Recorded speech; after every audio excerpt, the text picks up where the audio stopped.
আমি আজকে এখানে দাঁড়িয়ে আমার মনে পড়ছে, আমি, কাউসার, নূর আহমদ, এমদাদ হোসেন চৌধুরী, দীপু আর আফতাবউদ্দিন 5 জন মানুষ দাঁড়িয়েছিলাম এই প্রেস ক্লাবে।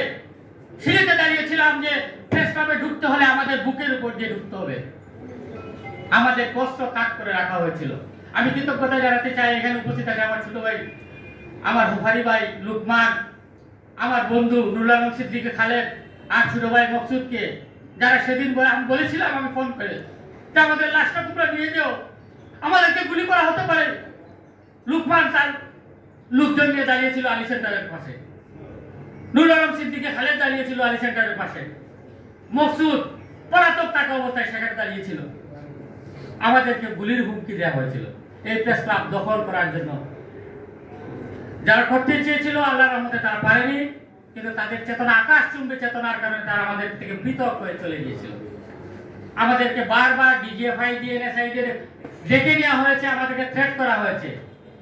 সিলেট প্রেস ক্লাব থেকে আপনারা জেনে অবাক হবেন, 26 জন বিএনপি জামাতপন্থী ট্যাগ দিয়ে 26 জনের সদস্য পদ বাতিল করে দেওয়া হয়েছিল। 4 জন আইনজীবীকে বলা হয়েছিল যে এদেরকে নাকি ডিজিএফআই বলেছে যে এদের সদস্য পদে এদের রাখা যাবে না। প্রফেশনাল সাংবাদিক মইনুদ্দিন মঞ্জু, আমি না হয় ওকালতি করি, মইনুদ্দিন মঞ্জু সাংবাদিকতা ছাড়া আর কিছুই করে না, তাহলে কেন তার সদস্য পদটা খাওয়া হয়েছিল সেদিন? আমি প্রশ্ন রাখতে চাই। আমাদের বলার অনেক কিছু আছে, আমরা চক্ষু লজ্জার কারণে অনেক জিনিস বলতে পারি না। আমার বন্ধু তৎকালীন সেক্রেটারি রেনুকে প্রশ্ন করলাম যে কেন এই 26 জন এই পেশাদার সাংবাদিকের সদস্য পদ খাওয়া হলো? বলে না, এটা ডিজিএফআই থেকে নাকি লিস্ট এদের সদস্য পদে রাখা যাবে না। আজকে সেই গণতন্ত্রের উত্তরণ আজকে ঘটেছে, সেই গণতন্ত্র আজ ফিরে এসেছে। আমরা মুখ খুলে কথা, আমাদের এই কথাগুলো আমরা সেদিন বলতে পারি নাই, আজকে সেই কথাগুলো আমরা বলতে পারছি। এই জন্য আমি কৃতজ্ঞতা জানাই মুশফিকুল আনসারীর মতো যারা নিজের জীবনের ঝুঁকি নিয়ে জাতীয় এবং আন্তর্জাতিক অঙ্গনে আমাদের কথাগুলো, আমাদের বঞ্চনার কথাগুলো যারা তুলে ধরেছেন, দেশের সামগ্রিক প্রেক্ষাপটগুলো যারা তুলে ধরেছেন, তাদের প্রতি আমি কৃতজ্ঞতা জানাতে চাই। আমাদের চাওয়া পাওয়ার কিছু নাই। আমি আমার দেশে কাজ করেছি, আমার দেশ বন্ধ হয়ে গেছে।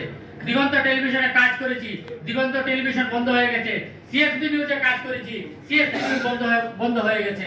সিলেটের ডাকও মধ্যখানে এই ষড়যন্ত্রের কারণে সিলেটের ডাকও সেদিন বন্ধ ছিল। আমি আমার সাংবাদিকতা থেকে যতটুকু পাওয়ার তার চেয়ে অনেক বেশি আমি পেয়েছি, কিন্তু আমি আমার সহকর্মী সাংবাদিক বন্ধুদের কাছে এটাই বলতে চাই যে মুশফিকুল ফজল আনসারীর মতো যারা এই নিজের জীবনটা বাজি রেখে বিবেকটা বন্ধক রাখেনি, তাদেরকে আমরা অনুসরণ করি। কাউসার বলেছে যারা চেতনাবাদ, তাদের চেতনা আমাদের বুকে ধারণ করার প্রয়োজন নেই। দেশ মাতৃকার প্রতি যে কমিটমেন্ট আমাদের আছে, সেই কমিটমেন্ট নিয়ে মৃত্যুর আগ মুহূর্ত পর্যন্ত যেন দেশের মানুষের জন্য কাজ করে যেতে পারি, নিজের বিবেক যেন বন্ধক না দিই, সে ধরনের সাংবাদিকতা যেন আমরা করতে পারি, সেই শপথটা নিয়ে আমরা সামনের দিকে এগিয়ে যাব। আবারও মুসলিম ভাইকে আমি ধন্যবাদ।